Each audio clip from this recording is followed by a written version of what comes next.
Bonjour et bienvenue dans Demain est durable. Demain est durable, c'est le podcast qui vous présente les initiatives des entrepreneurs et intrapreneurs du changement dans le monde entier. Je m'appelle Antoine Grégo et lors de chaque épisode, nous partirons à la découverte de femmes et d'hommes qui œuvrent au quotidien pour aider la planète et la société à aller dans le bon sens. Ils nous partageront ce qui les motive, ils nous dévoileront leurs secrets ainsi que leurs conseils pour se lancer, en France comme à l'étranger. L'objectif, c'est de commencer à agir durablement dès demain et ainsi de devenir acteur du changement à notre échelle. Aujourd'hui, je reçois Arthur Aubeuf, cofondateur de Time for the Planet, une entreprise à but non lucratif qui a pour but de récolter 1 milliard d'euros pour créer 100 entreprises luttant contre le dérèglement climatique. En fait, moi, je suis convaincu que ce qui va tout changer, c'est la façon dont on raconte des histoires, c'est la façon dont on réinvente notre imaginaire collectif, dont on réinvente nos objets de fantasme. Tu vois, aujourd'hui, ce qui fait fantasmer, c'est d'avoir une grosse bagnole. Tu vois, enfin, en gros, c'est des modes de vie hyper polluants qui sont qui nous font rêver. Je pense qu'il va falloir tout réinventer et qu'il va falloir réécrire notre histoire dans le contexte qu'on connaît aujourd'hui et qu'on a pu mesurer, qui est, voilà, on a une planète qui fait 13 000 km de diamètre et elle en fera jamais plus. Dans cette seconde partie, Arthur a pu me partager ses conseils d'entrepreneur, ses recommandations pour se lancer, aux différences entre monter une entreprise à impact par rapport à celle qu'il a pu créer auparavant, ou de sa vision sur comment viendra le changement. Je ne vous en dis pas plus, bonne écoute. N'hésitez pas à partager cet épisode autour de vous et à mettre une note 5 étoiles et un commentaire sur Apple Podcast si vous l'avez apprécié. C'est ce qui permet à Demain est durable d'être visible de tous. Bonne écoute. Maintenant, je vais aller plus dans la partie entrepreneuriat et profiter de ton expertise et de tes expériences nombreuses sur l'entrepreneuriat et sur la création d'entreprises pour faire des petits parallèles par rapport à l'entrepreneuriat à impact. Tu as pu écrire un article Medium sur les 7 étapes pour lancer sa startup. Ouais. Sur différentes étapes, on pourra en parler par la suite. Est-ce que pour toi, c'est similaire de lancer Time et de lancer les startups que tu as pu lancer auparavant? Non, parce que déjà, c'est un fonds d'investissement ce qu'on fait aux yeux de la juridiction et aux yeux de l'AMF, l'autorité des marchés financiers. Donc, c'est autrement plus complexe que juste créer une société. Donc là, vraiment, il y a un level up. Vraiment, je le sens. Il y a beaucoup plus de choses à connaître. Il y a beaucoup plus de difficultés. Il y a beaucoup plus de bâtons dans les roues. Donc, c'est vraiment quelque chose de beaucoup plus ambitieux, je pense, dans tous les sens, honnêtement, pour l'instant, de ce que je peux en voir. Par contre, il y a quand même plein de similitudes et plein de choses qui sont proches de ce que j'ai pu faire quand je créais des boîtes, notamment le fait d'utiliser des outils, les outils digitaux, les réseaux sociaux, de faire du gros hacking, donc de trouver des choses malines. Et puis surtout, il y a quand même une chose qui changera jamais, je pense, c'est que on s'adresse à des humains. Donc tout n'est qu'humain et les comportements humains, on les apprend, on les connaît. Et cela, peu importe ce que tu montes, ça sera toujours les mêmes. Donc je pense qu'il y a quand même ce genre de synergie et de similitude qui nous permettent d'avoir quelques bases un peu solides et quelques connaissances pour faire ce qu'on fait. Pour lancer une startup, une entreprise justement à impact, pour toi, qu'est-ce qui ferait la différence dans ce type d'entreprise? Ouais, la première des choses, c'est d'être honnête. Je pense que ça, c'est vraiment un truc qui est important et que j'ai mis aussi du temps à comprendre. Tu vois, au départ, quand tu crées des boîtes, tu trouves un marché, tu fais un joli storytelling qui va toucher les gens et puis ça marche. Mais en fait, ça marche pas longtemps parce que toi, tu t'épuises et t'as pas l'énergie d'aller au bout parce que t'es pas vraiment en phase avec toi-même, avec ton ADN. Quand tu fais quelque chose qui doit en plus avoir de l'impact, enfin, si c'est la vision de base, il faut absolument que tu sois phasé avec ton ADN et que ça soit quelque chose qui profondément t'importe. Parce que sinon, tu tiens pas du tout. Parce que c'est plus difficile, parce que ça demande plus d'énergie, parce que les gens sont moins faciles à convaincre, enfin, dans la plupart des cas. Hein. Et donc, je pense que vraiment, c'est le premier conseil. Il faut trouver quelque chose qui nous plaise vraiment et qu'on ferait même si il y avait 10 utilisateurs ou que personne était à notre écoute ou s'intéressait à nous. Je pense vraiment que c'est le premier truc qui est important. Après, il y en a d'autres. Il y a quand même le fait c'est difficile de comparer, hein, c'est un bon sujet entre l'impact et la startup normale entre guillemets. Je pense qu'aujourd'hui déjà toutes les startups sont entre guillemets à impact. Enfin, il y a plus beaucoup de mecs qui créent des trucs qui ne sont pas pensés dans le contexte actuel. J'espère en tout cas. Enfin, il y en a peut-être quelques-uns, mais en France, j'en vois pas beaucoup passer. Euh, je pense quand même qu'il y a des trucs qui sont hyper importants, comme le fait de toujours essayer de tester ton idée avant de la réaliser, avant de la construire. Donc c'est ce que je dis souvent dans l'article. Même si c'est quelque chose qui a impact, il faut que ça ait une réalité. Il faut que les gens, il faut qu'il y ait un modèle. Moi, je suis convaincu qu'il faut un modèle économique parce que sinon tu peux pas embaucher des gens, tu peux pas les payer, tu peux pas créer une vraie dynamique autour de ton modèle.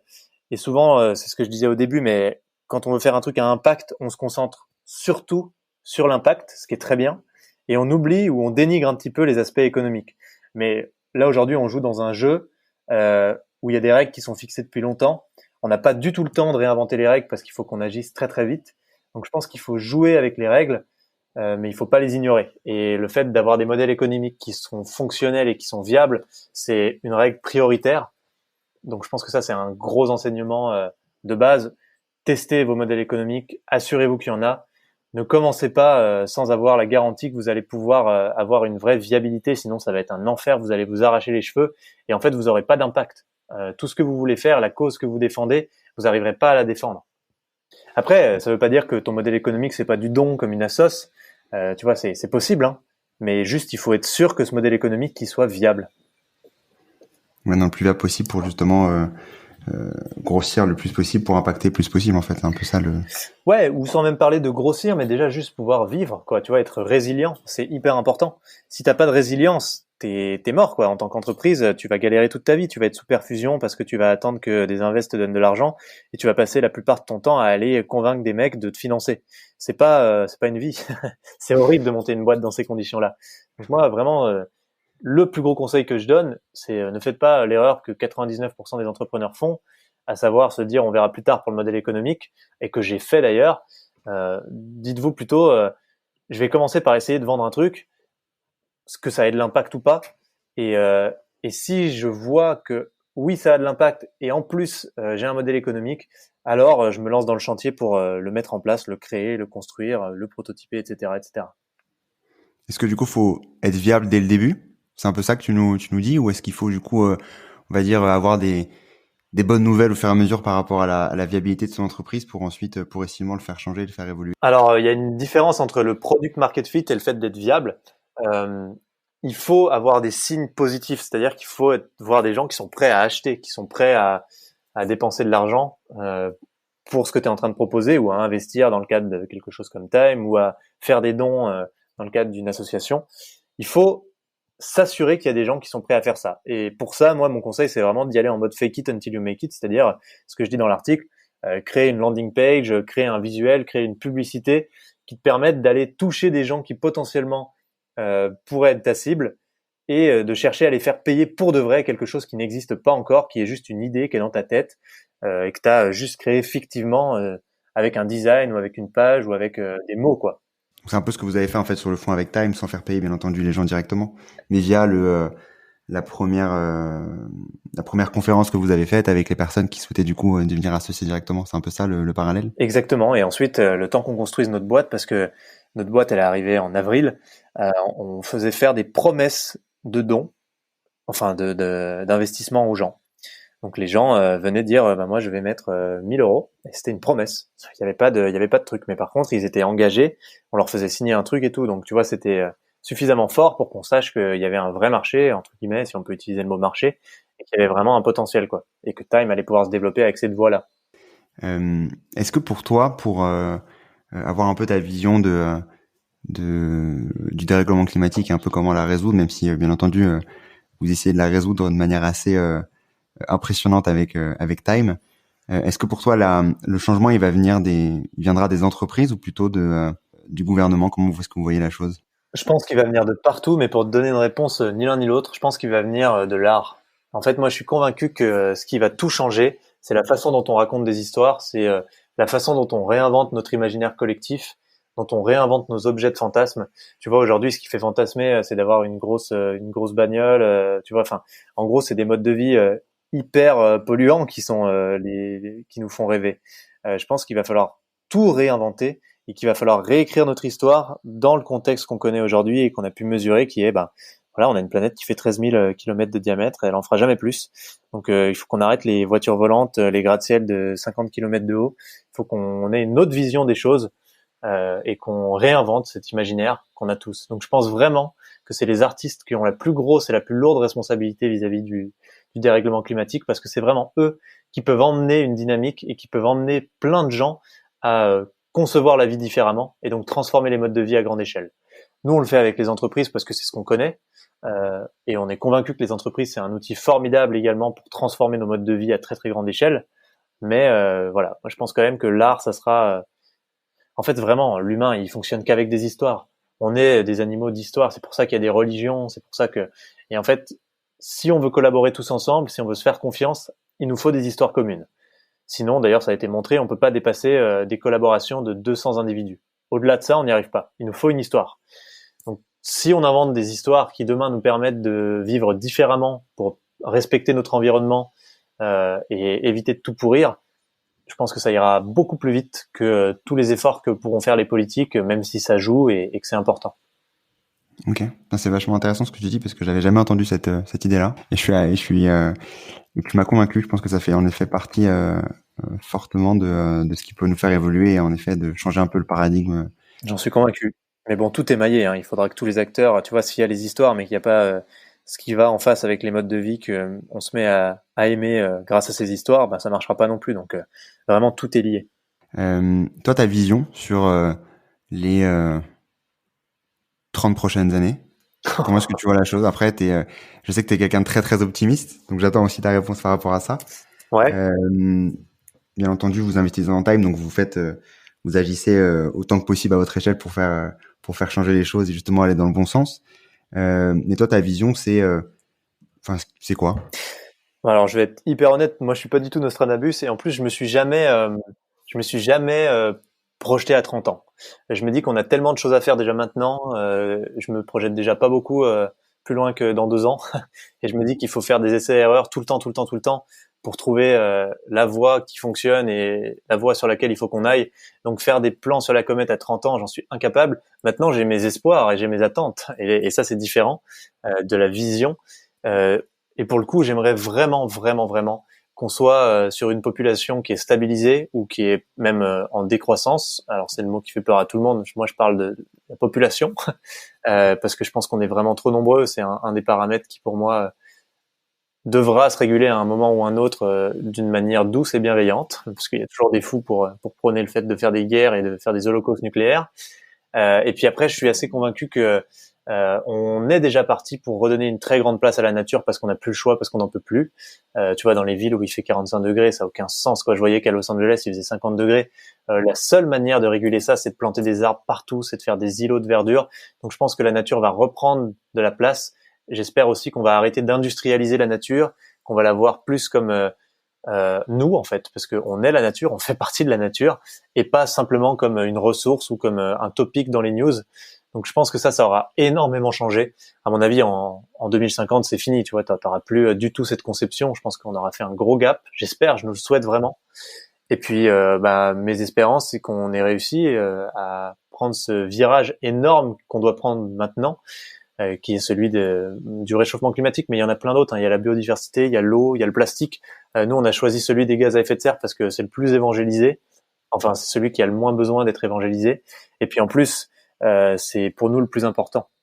Mais moi, je rêve d'un monde où, ouais, il y a encore un peu de neige chez moi en 2050 à 1500 mètres d'altitude, quoi. Ça serait incroyable pour moi. Et tout change tellement vite que dans tous les cas.